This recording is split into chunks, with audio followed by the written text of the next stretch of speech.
పాపని తీసుకో. చూడు, నువ్వు ఈ ఊళ్ళోకి అడుగు పెట్టిన రోజే నిన్ను చూసి ఒక తిక్కలోడు అనుకున్నాను. తర్వాత నువ్వు నీ మంచితనం, మా అక్కని కాపాడిన విధానం చూసి మంచోడు అనుకున్నాను.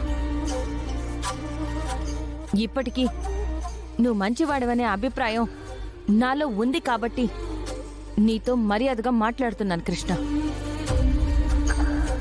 నేను నీ భార్యని కాదు.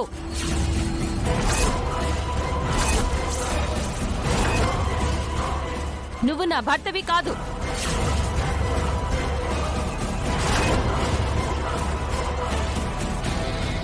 ఆ పాప నా పాప కాదు.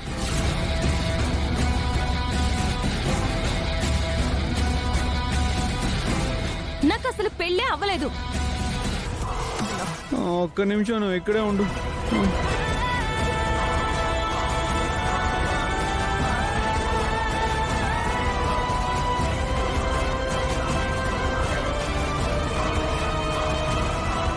ఇదిగో నా సుందరి, చూడు.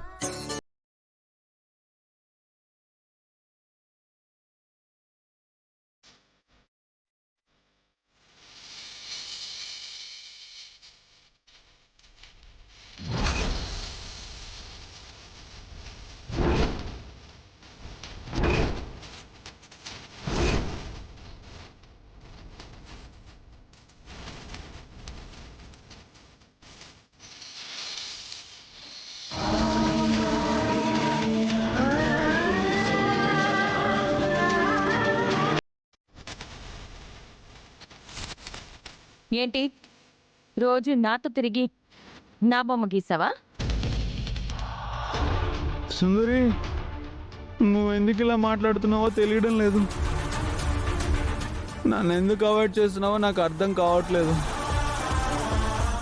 నన్ను కావాలని ఏడిపించడానికి ఇలా అంటున్నావా సుందరి?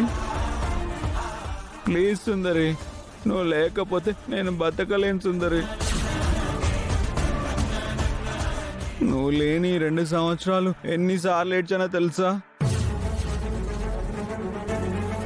పాప ఏడ్చిన ప్రతిసారి పాపతో పాటు నేను ఏడ్చేవాడిని. కృష్ణ, నువ్వు నన్ను చూసి భ్రమపడుతున్నావు. ఒకటి గుర్తుంచుకో, నేను నీ భార్యని కాదు. ఊళ్ళో వాళ్ళందరికీ లేనిపోనివి చెప్పి అపోహలు సృష్టిస్తే మాత్రం నేను ఊరుకోను. నీ దగ్గర ఏ ఆధారం లేకుండా, ఏ సాక్ష్యం లేకుండా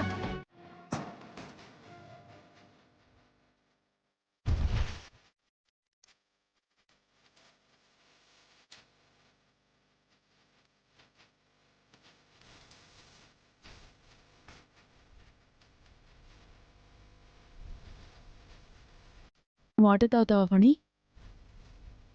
ఏమో దూరసే,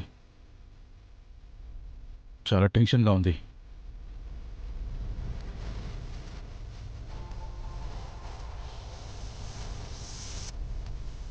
ఫణి, ఏమిట్రా?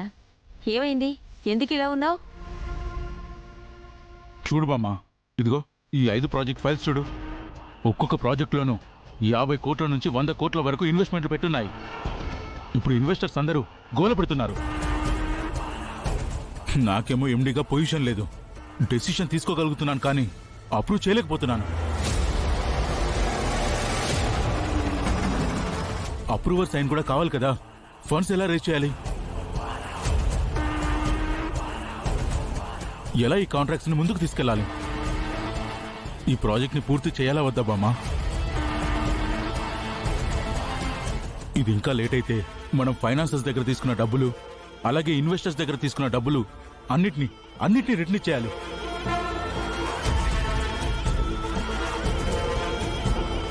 దాంతో మనం కట్టాల్సిన వడ్డీలు, మనం తీసుకున్న బ్యాంక్ లోన్స్, అంతేకాదు మనం అగ్రిమెంట్ చేసినట్టు మనం పెట్టిన ఇన్వెస్టర్స్ అందరికీ 50% అమౌంట్ని అసలుతో పాటు రిటర్న్ పే చేయాలి. అదంతా జరిగితే గనక మన ఆస్తులు, కంపెనీ, ప్రాపర్టీస్ ఏమీ మిగలవు.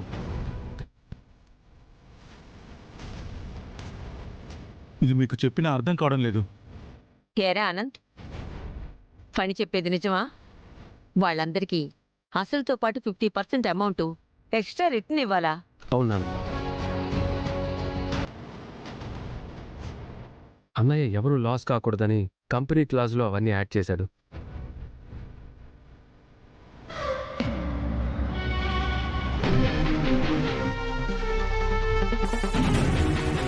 ఫణి, పెద్దాడు బతికున్నాడని తెలిసినా కూడా ఎండిగా నిన్నే అపాయింట్ చేయాలనుకుంటున్నాను.